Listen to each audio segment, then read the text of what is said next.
Cars are being stolen in Milwaukee at a rate we have never seen before, and that is fueling an epidemic that's equally troubling, an increase in the number of juveniles being arrested for those crimes. Many steal cars for the thrill of it and see if it's a way to establish status among their peers. They call themselves Stollies. It's become a weekly occurrence in the headlines. Young people behind the wheels of stolen cars, leading to high-speed chases, crashes, and sometimes death. Breon Walker found himself behind bars for a year and a half for driving a Stollie, the term kids use for stolen cars. But for his 16th birthday, he admits he had stolen 9 vehicles. I used to always hang out with older friends, so my older friend actually asked me one day, like, okay, do you want to go steal some cars or something like that? And I was the one that I didn't want to lose my friends. Fortunately for Walker, he didn't lose his life like the 2 boys in the back seat of this mangled car. An accelerated joyride ending in death.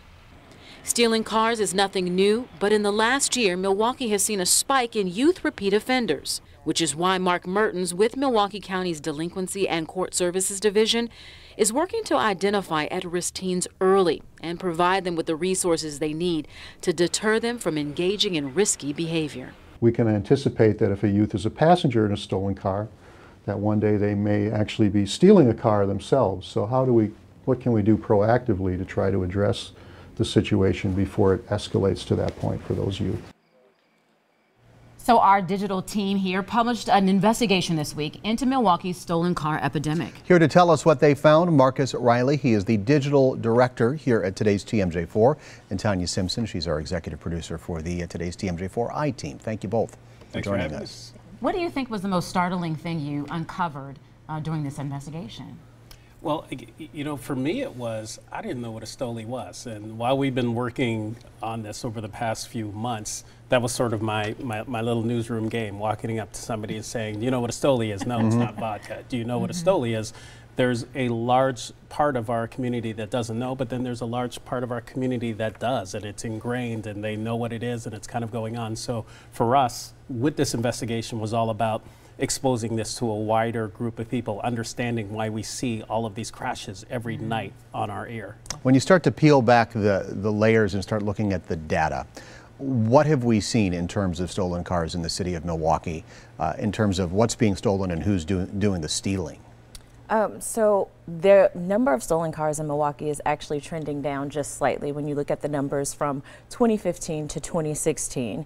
However, the number of youth being charged with stealing these vehicles is not only increasing, the ages of these suspects is going down.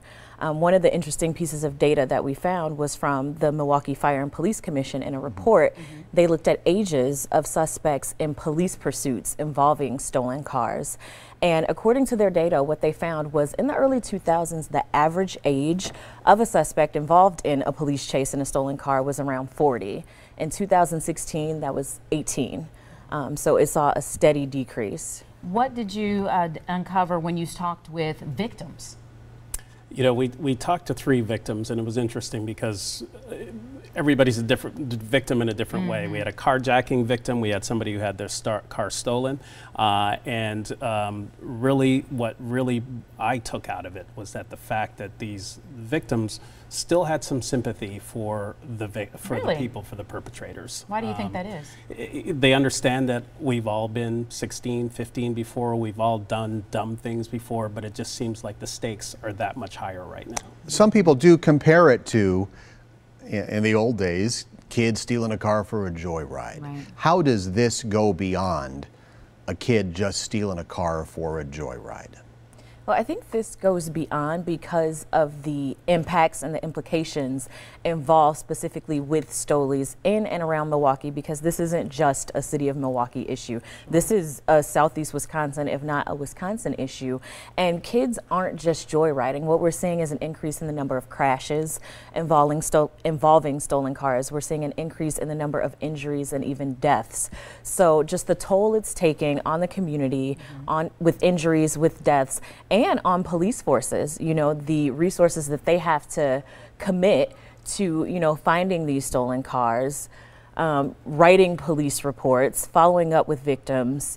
It's really impacts everyone who lives in the area. So what is the why? Beyond it being the joyride, What is the why we're seeing more and more kids, or kids just in general, taking cars and the stakes getting so high, like going on these chases, taking it to a violent level where you're carjacking?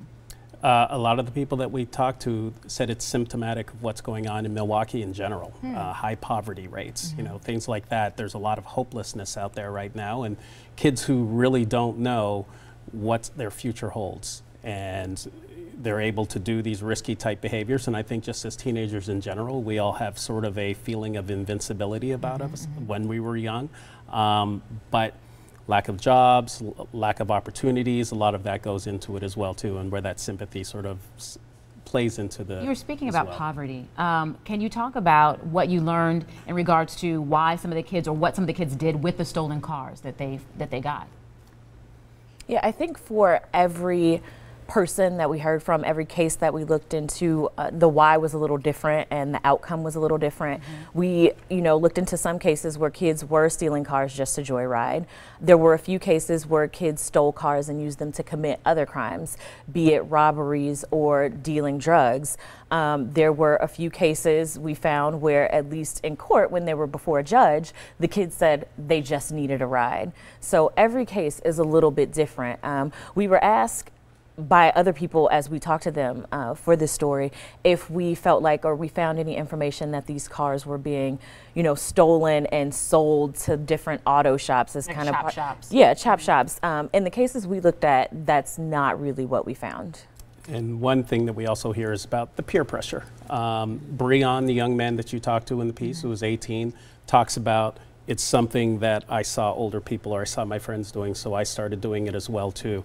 And Mark Mertens, who said that the people who are in the cars with the stolen cars, they're most likely to be the ones who are going to be the perpetrators. And it's interesting you talk about the peer pressure, because a lot of times of what you see is that the younger kid is the one who is said to be behind the wheel, because the older kid is telling them, if you tell the police that you were the one behind the wheel, you'll get less time. Right.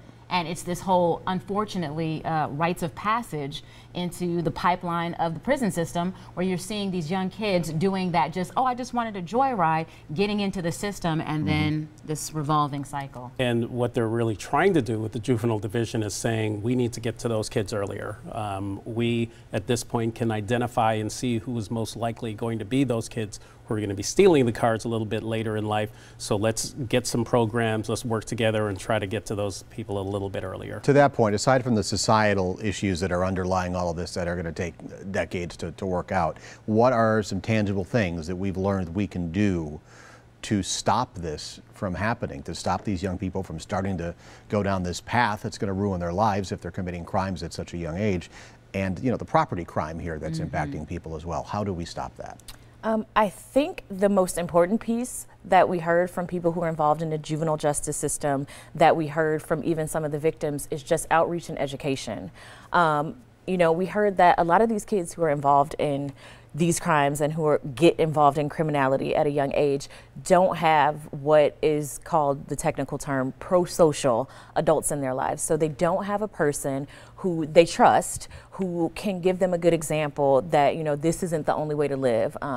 Adults in their lives who can, show them other more productive things that they can be doing, instead of, hanging out in their neighborhoods, stealing cars, committing various crimes. Well, if you have not seen or read the Stollies High-Speed Impact, you need to go to tmj4.com. We thank you guys for doing this investigation. I'm sure there'll be much more coming out of it later on. Absolutely. So much Thank you we both. couldn't touch on. Sure. Thank you. Well, up next, a Milwaukee woman who's put herself on the front lines of the efforts to stop the Stollies. And later, sending a message. The video that's trying to stop young car thieves in a language they can relate to. Got them boys on my case back when I was trying to make a dollar.